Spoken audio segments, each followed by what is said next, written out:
Welcome back. I'm Paul Fogarty. I blog as the Aperitif guy. I love doing cocktails, and so I've invited a friend along to help me today. I'd like to introduce you to Becky Cummings, who is co-owner of Copper and Ink Restaurant in Blackheath in South London. And we've challenged each other today. Becky's going to show me how to make one of her favourite cocktails, and then I'm going to make a cocktail that I think Becky will enjoy. And just to add a bit of jeopardy to this, our other halves are going to come in at the end of it and judge between us. So we're all set. What's your cocktail called, Becky? It's actually called the Brosnan. The Brosnan. So it's a little twist on a martini, and we called it the Brosnan because Pierce Brosnan is Tony's favourite Bond. No accounting for taste. I'm saying nothing. Fantastic. Okay, so I'm going to get my shaker ready. So using a Boston shaker because I like to. But, me too. Yeah, one of these bad boys is acceptable, but I like a Boston shaker. So we are going to start with some gin. I'm going to use some Brockman's gin. Brockman's is yours. Brockman's, yeah. I'm using the Lakes. No. Perfect. It's a beautiful gin, this one is. It would be useful if I could actually open my my gin. Gin doesn't last long in this house unopened. It's got a really nice kind of fruity taste to it. Mm-hmm. It's lovely. Okay. So you're going to need... Mine's plenty juniper, some orange peel and black pepper. Oh, fantastic. That's going to work really, really nicely in this, I think. Okay. Lovely. So you're going to need 50 ml, so 2 shots of gin.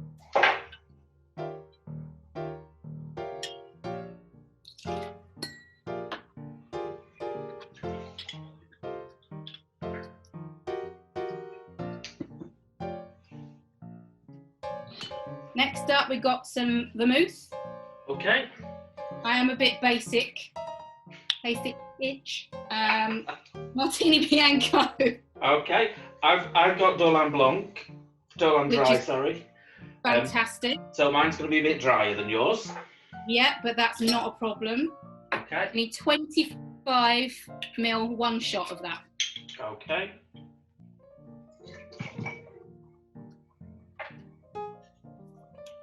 Then we're going to add ice and shake because it's a martini, a Bond-inspired martini, so shaken, not stirred. Shaken. So I'm going to ice myself up and get ready to shake. So shaking's at this point before we add anything else? No, ice in and shake. Okay. Going to just ice it straight up. It's such an easy drink, this one.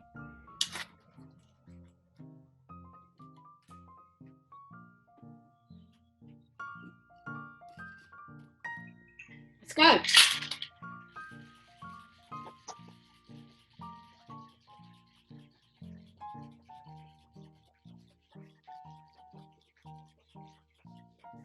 That's it. Don't want to overshake it.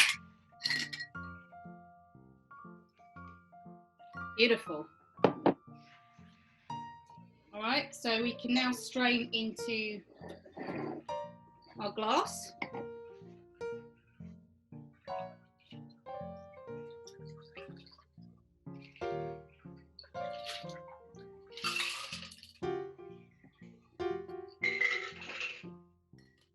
So what makes this the Brosnan is our addition of a little bit of creme de mure.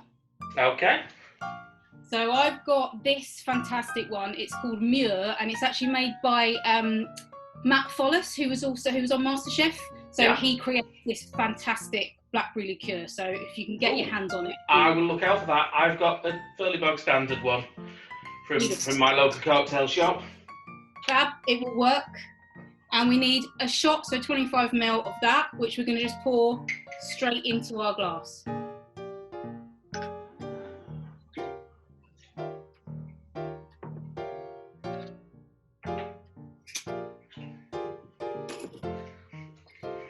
And if you've got a little spoon, give it a tiny, tiny stir, not a big one, just a little stir, just to kind of ripple it all together. So tell me, Why do we add the Muir at the end and not into the shaker? Just because I love the fact that you get that almost kind of ombre kind of look that you get to it, and it keeps that creme de Muir quite strong and gets quite punchy. So obviously if we're putting it in with the other alcohol and shaking it, it's just going to dilute it a little bit. So I wanted that flavour to kind of come through. I'm wondering, I'm looking at it, like you say, it's got a glorious colour. Let's not hold it up against me rainbow. It does have a beautiful colour. I might actually bring it closer to the camera. There we go, let the light catch it. And mine's a little darker than yours. Just my Muir is just a slightly different colour, but they're very, very Mine's probably got more sugar syrup than blackberries. Essentially, yes. So I would normally garnish this with a blackberry just dropped in. I think I'd be tempted not to stir that, so the Muir settles slightly and you get a double layer. Yeah, absolutely. Well, I'm going to taste it now. Yeah, it's such a simple one, but it packs a punch. Oh, it does. I have a suspicion that's going to be Graham's favourite. Really? I love it, and I love using the Brosnans in it as well, just because it kind of increases that slight kind of fruitiness that you get from it. It's quite dangerous. It's quite boozy, but quite easy to drink. It is, but it's still lower in alcohol than a standard martini. Well, it is a little bit. So all the measurements are the same. So normally you've got sort of 75 ml of gin and 25 of vermouth.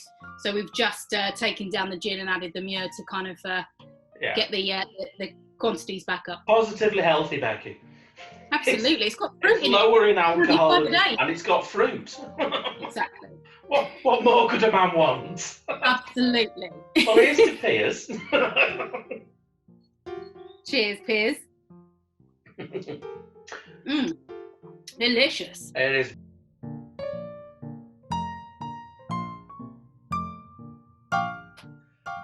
And we're back. So it's my turn to show Becky something. I know that Becky loves coffee cocktails, and I thought, I'm not going to do a standard espresso martini or any of the usual ones. So I had to dig around, and I found one that was just described as a coffee martini. But when I look at those ingredients, I'm thinking that's not a martini. So I've renamed it. I've altered one of the ingredients to make it more Becky's style of thing. And I'm naming it in honour of the restaurant. So this is how to make a copper and ink cocktail. Woohoo! I'm very excited. So, ink shaker. Yep. We're going to start with some ice. Roomy. And Harry Craddock, in his cocktail book, 1930, says, always load your ingredients into the shaker with the cheapest one first. So that if you make a mistake, it doesn't cost you a fortune. I like it. If you think about the cost of something like green chartreuse or something like that, if you start with that one and then you make a mistake, it's cost you £3.50 to make a mistake. Absolutely. If you start with things like cold coffee or or lime juice or something like that, sling it away, it's not cost you anything. Absolutely. I like it. We're going for, it's a cold brew coffee. Yep. Which is a different flavour profile to espresso and things like that. I'm saying this for the benefit of people watching rather than Becky. I'm sure Becky knows far more about coffee than I do. So, cold brew coffee is made just coarse ground coffee beans, water at room temperature, and leave it to steep overnight, and then filter it out in the morning. So it's a less acidic flavour than coffee made with boiling water, and absolutely fills the room with aroma the whole time you've done it. So anyway, absolutely, that's why I'm using cold brew, and I'm using 125ml shot of cold brew.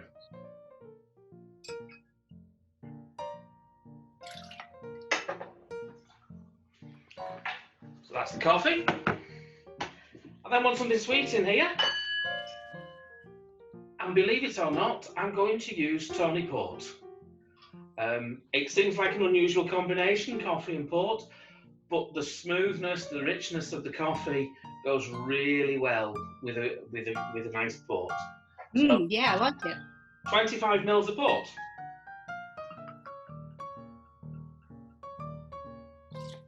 This feels like it could be like an end of the meal type cocktail with the coffee and the port, the kind of things that you would have at the end of a meal. Yeah, this is definitely not an aperitif one. This is definitely end of the evening. You're winding down.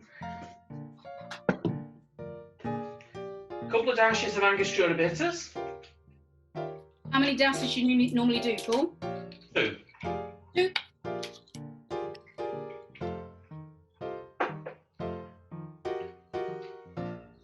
I love the smell of bitters. Me too. It's fantastic. I think it just fills your lungs with that kind of spiciness and everything. Yeah. However, I was trying out a new rum last night, and it was quite a delicately spiced rum, quite a light. It was a kind of pale amber colour, and I tried it in a dark and stormy. So ginger ale, ginger beer, lime juice, splash of Angostura bitters. And the ginger and the Angostura just totally overwhelmed this fine, delicate rum. And I thought, no, that's the wrong cocktail for that rum. Which is a shame, because it's a cocktail I like. Anyway, so then we're going to add,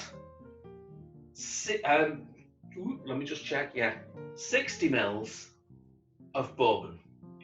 So a double shot and a bit more. 60 mils of bourbon. Yeah. Lovely. Helps if I take the lid off. Really does.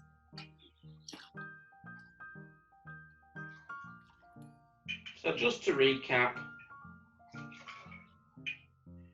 1 shot of coffee, 1 shot of port, 2 and a bit shots of bourbon, 2 dashes of bitters. Ah.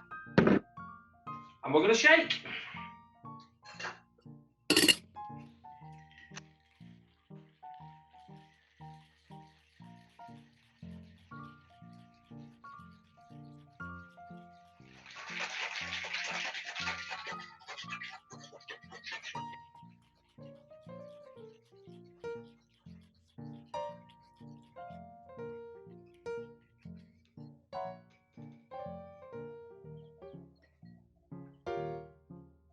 Ooh.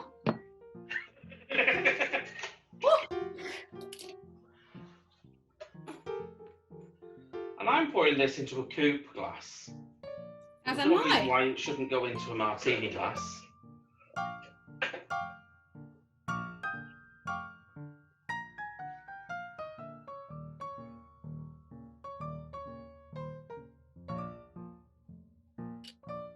That's it, get every last drip out of that shaker there. Yeah. Don't want to Not waste gonna any. waste it. No. Cheers. Cheers.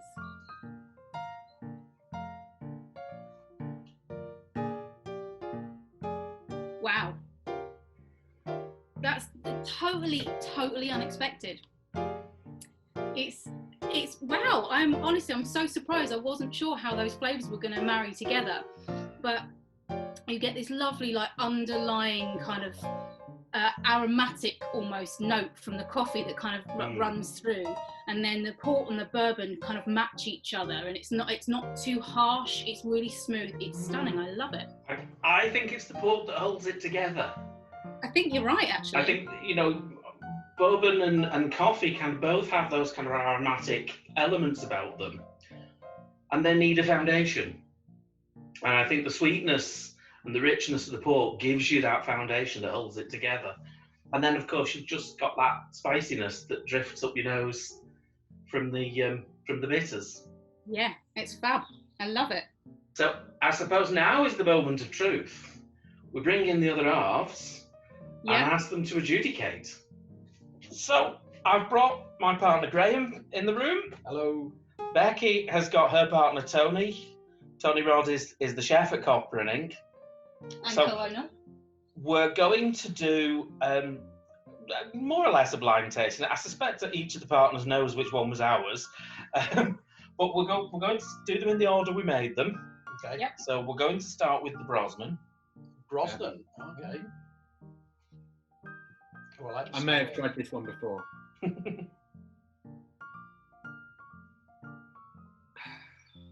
It's boozy. Oh, that's right up my street. That is. Ooh. I did say that, didn't I? That is really, really lovely. So what do I know? You know to tell me what's in this? I'll tell you in a bit. Okay. I like that. It's lovely. It's reminds me very much of a Trinity. Okay. Sort of, which so it ticks my boxes. That's for sure. Do you know what's in a Trinity? It's a very generous portion as well, therefore. Yeah. I was only following the instructions from your partner. You're just giving that away. Okay. So the second one is copper and ink. Yeah. Oh, Ooh, wow.